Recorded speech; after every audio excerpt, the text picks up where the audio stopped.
Parliament house में मैंने अपने भाषण में कहा कि महाराष्ट्र के चुनाव में हमारी एनालिसिस के बाद वोटर लिस्ट पे कोई सवाल उठे हैं। मैं आज हिंदुस्तान के युवाओं को यह डेटा दिखाना चाहता हूं।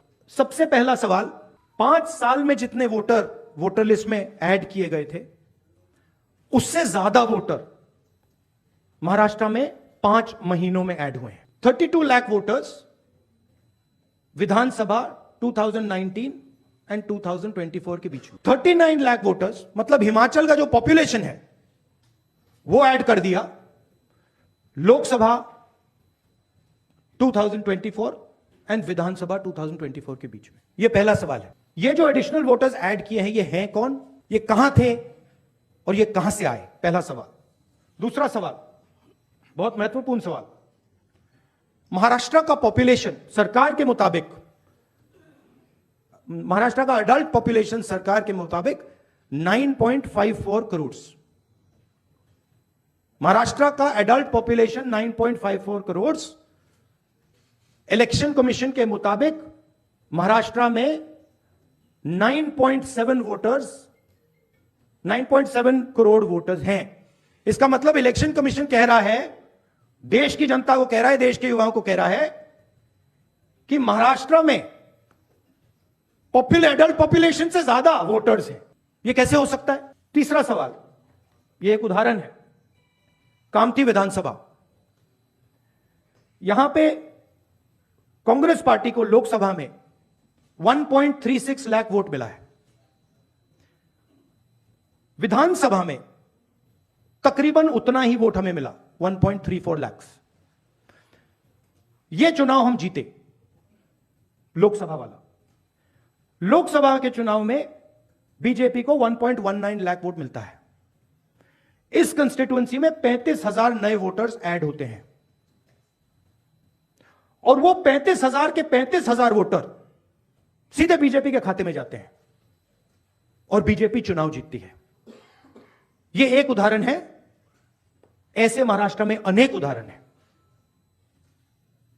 हमारी कंस्टिट्यूएंसीज में, एनसीपी की कंस्टिट्यूएंसीज में, शिवसेना की कंस्टिट्यूएंसीज में। हमारा वोट महाराष्ट्र में कम नहीं हुआ है, बीजेपी का वोट ज्यादा हुआ है। ये वोटर्स कहां ऐड हुए हैं? जहां पे बीजेपी की स्ट्राइक रेट 90+% है। हिस्ट्री में 90% स्ट्राइक रेट नहीं रही। तो यह मैं देश की जनता को कहना चाहता था। अब हमने इलेक्शन कमीशन को 1 बार नहीं, 2 बार नहीं, 3, 4, 5 बार बोला है कि देखिए हम आरोप नहीं लगा रहे हैं, लगाना चाहिए, मगर हम लगा नहीं रहे। हम आपसे सिर्फ महाराष्ट्र की वोटर लिस्ट मांग रहे हैं। लोकसभा की final voter list, name, address, photograph. Vidhan Sabha की final voter list, name, address, photograph. आप ये लिस्ट हमें नहीं दे रहे हो। ट्रांसपेरेंसी लाना आपका काम है। तीनों राजनीतिक पार्टियां, विपक्ष की पार्टियां महाराष्ट्र की, पब्लिकली आपसे सवाल पूछ रही हैं। मैंने पार्लियामेंट में बोला, हमारे सब नेताओं ने बोला है, इलेक्शन कमीशन हमें लिस्ट नहीं दे रही। उनकी जिम्मेदारी बनती है कि जल्दी से जल्दी लोकसभा, विधानसभा महाराष्ट्र की लिस्ट वो एनसीपी, शिवसेना एंड कांग्रेस पार्टी को पकड़ा दें, क्योंकि हम इस मामले को आगे ले जाना चाहते हैं। हम इस इन्वेस्टिगेशन को एंड तक ले जाना चाहते हैं। राहुल जी ने देश के सामने बहुत ही महत्वपूर्ण प्रश्न रखे हैं। अगर इस देश का चुनाव आयोग जिंदा है, उनका जमीर मरा नहीं है, तो जो प्रश्न राहुल जी ने चुनाव आयोग को पूछे हैं, उनका जवाब चुनाव आयोग ने देना चाहिए। लेकिन चुनाव आयोग उसके जवाब नहीं देगा, क्योंकि चुनाव आयोग भी जो सरकार बनी है वो सरकार की गुलामी कर रहे हैं। हमने बार बार महाराष्ट्र का चुनाव आयोग हो, दिल्ली का चुनाव आयोग हो, बार बार हमने वहाँ जाकर हमारा सर फोड़ दिया है, लेकिन वो मरा है। दूसरी बात, ये जो 39 लाख वोट कहाँ से आए और कहाँ जाएंगे। अब ये 39 लाख वोट बिहार में जाएंगे। अब वो फ्लोटिंग वोट्स है, वही नाम रहेंगे, वही आधार कार्ड रहेगा, सब कुछ यही है। वो वोटर्स घूमते रहते हैं, थोड़े दिल्ली में आए हैं, महाराष्ट्र पैटर्न वहाँ भी हमने देखा, कल हम दिन भर थे 2 दिन यहाँ। अब ये 39 लाख वोट जाएंगे बिहार में, फिर बिहार से जाएंगे यूपी में। ये एक नया पैटर्न यहाँ बन गया है और यही पैटर्न से ये लोग चुनाव लड़ते भी हैं और जीतते भी हैं। इसलिए आज जो सवाल हमने राहुल जी के नेतृत्व में खड़े किया है, देश के लिए बहुत गंभीर है। अगर इस देश में डेमोक्रेसी हमको जिंदा रखनी है, पार्लियामेंट, विधानसभाएं हमको सचमुच जिंदा रखनी है, तो ये सवाल का जवाब सिर्फ हम नहीं पूछेंगे, मीडिया ने पूछना चाहिए, लोगों में जागृति आनी चाहिए। हम तो लड़ने वाले लोग हैं, हम लड़ेंगे ही, लेकिन महाराष्ट्र की जो बात है, वो कैसे जीते और हम कैसे हारे, हमको हराया गया किस प्रकार से, ये मुद्दा राहुल जी ने देश के सामने लाया है। मैं बार बार चुनाव आयोग से अपील करूंगा कि आप उठिए, कफन निकालिए, आपके ऊपर जो कफन डाल दिया है सरकार ने, उठाकर आप ये सवालों का जवाब दीजिए। Thank you.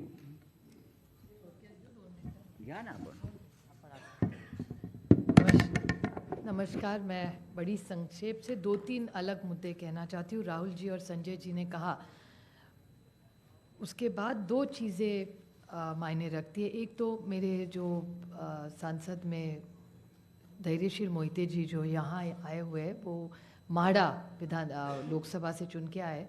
उनके ही सोलापुर ज़िले में उत्तम जानकर जी इस बार हमारे विधायक बन के आए।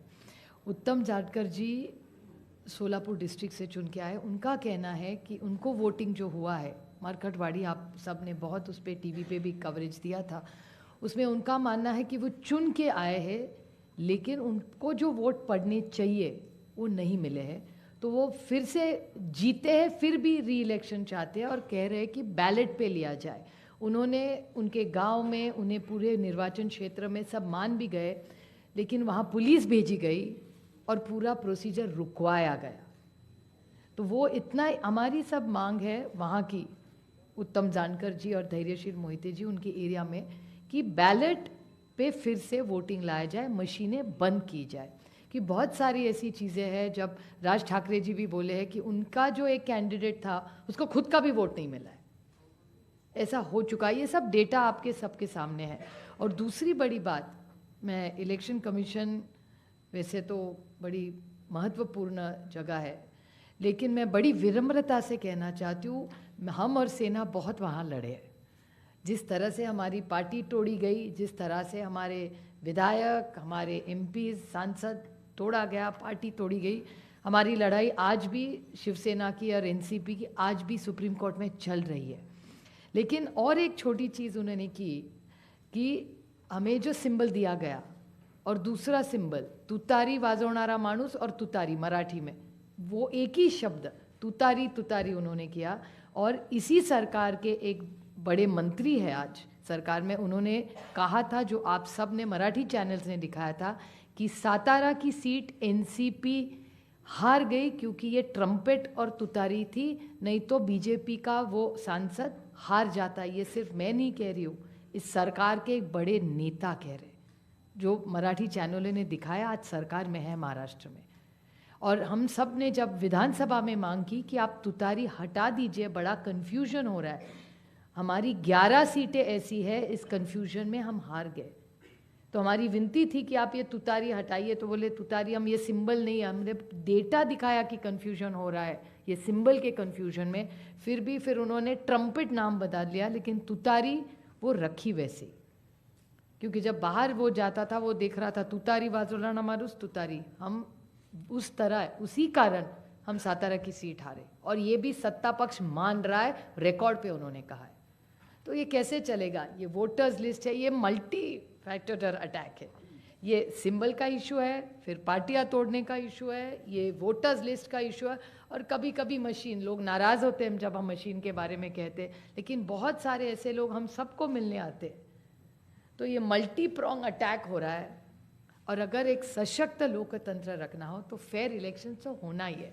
हारने का कोई दुख नहीं है, जीते हारे जनता तय करती है। हम तो जीत के आए दोनों, धैर्यशील जी आए, बट बड़ी विनम्रता से हम कहना चाहते हैं कि इलेक्शन कमीशन ये फेयर होना चाहिए, इतनी हमारी मांग है। और जो हमें जो लोटस लिस्ट फोटो सब मांग रहे बस हमें दे दे, बाकी हम लोग क्या मांग रहे हैं। एक सशक्त लोकतंत्र में इलेक्शन कमीशन का रोल बहुत जिम्मेदारी का होता है।